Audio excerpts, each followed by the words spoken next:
really go backward. You only can go forward, and the human mind will open up much more than now. And I think, talking about reincarnation, it's going to be commonplace like all the other esoterical fields.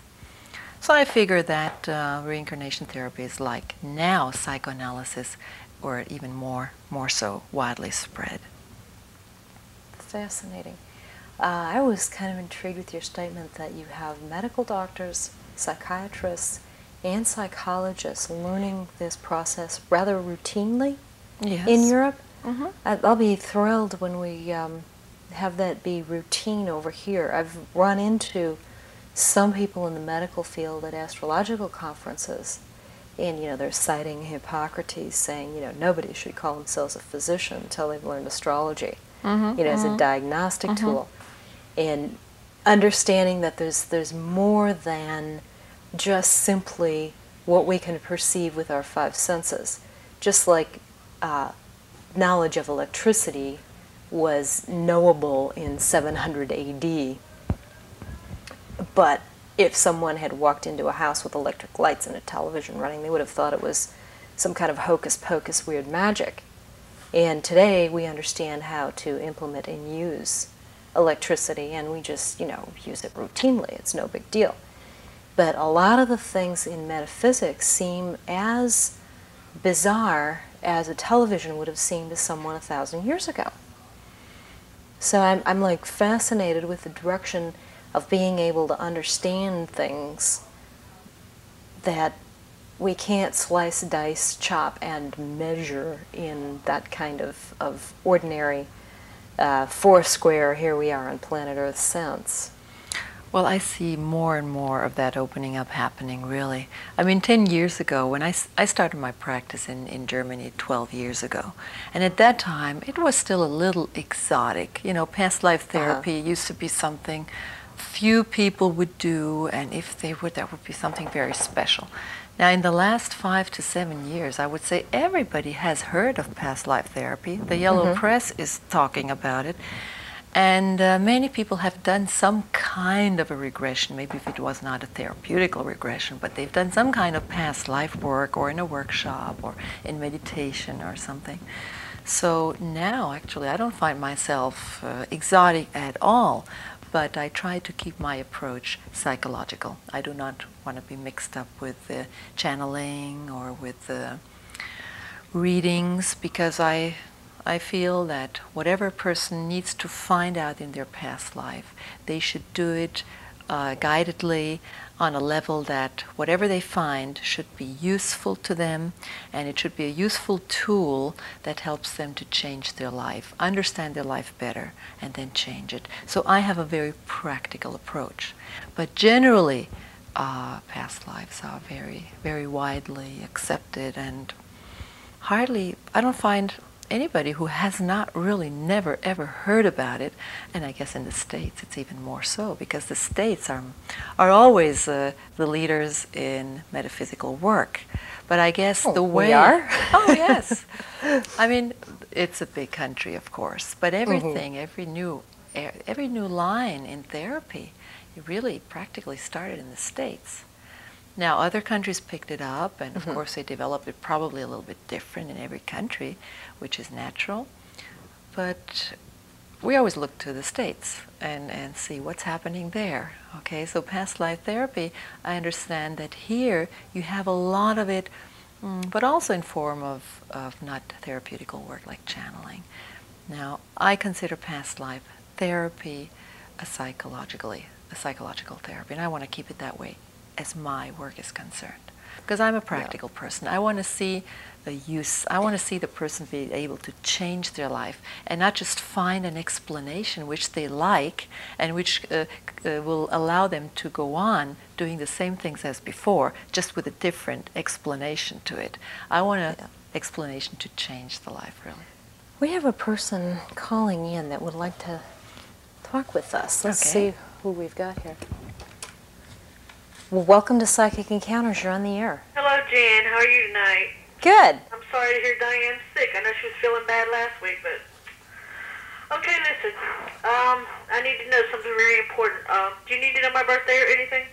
Well, it depends on the question. Okay, it's a romantic question. I ran into an old boyfriend, okay? Uh-huh. We haven't seen each other in a long time, like 14 years. Uh-huh. But, I mean, like, the sparks were still flying, and we were going to get married at one time, so what I need to know is there any chance, should I pursue him, or should I let him come to me, or what should I do? I'm going to throw this one to our guest. How would you handle a client coming in and asking you this question? And by the way, give me your birth data. Mine is 10/22/52, and his birthday is tomorrow. 10/22/52. Okay.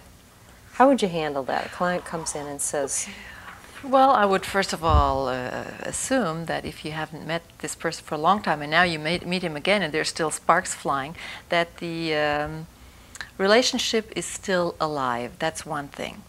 I would ask myself, what do I really want to accomplish in this relationship? Why are we together? What are the good things about it? What may be some problems we need to overcome together? So I don't think anybody could tell you yes or no, you should pursue this relationship or you should. Nobody's up to tell you that. Yeah.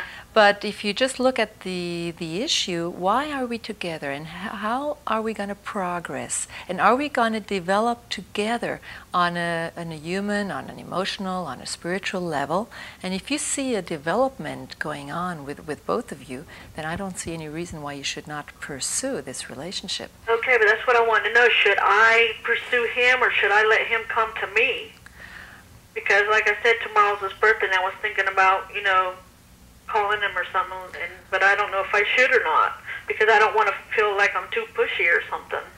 Well, it depends on your approach, really. Yeah. So, I mean, if you just congratulate him for his birthday and give him a chance to talk to you and maybe let him make the decision if he wants to suggest a date and you accept it or you don't accept it, that's up to you. But I don't think it's pushy to congratulate someone for his birthday, and then you may take it from there. Okay, well, I'll see. Okay, well, good luck. I don't have any conflict with wishing a good friend a happy birthday, even if you haven't seen them in a long time. I think your personal dilemma is, on the one hand, you really want to have a partner, and on the other hand, you really want to have unlimited freedom, and the two seem to be mutually exclusive. What you need to do is have a partner who has the same needs for freedom so that you can understand and give each other some space. That's what the bottom line here is on your chart. Do you see any romance for me the rest of this year, though? What I see for you is a lot of change in how you view the world. Yeah. You're going through a total transformation in how you look at things. So, if Mr. Wonderful, shows up tomorrow and goes, hey, let's run away to Vegas and get married, I'd say, how about in 6 months? Well, let me think it over. I don't know. Okay, then. All right, thanks a lot. You're welcome. Bye-bye. Thanks for the call. Solutions, and always understand the fact that a relationship without a problem would not be a relationship. Yeah, it would be boring. That's right. There wouldn't be any tension. So there must be some no problem in a dynamic. relationship, and it's just a matter of facing it and accepting it.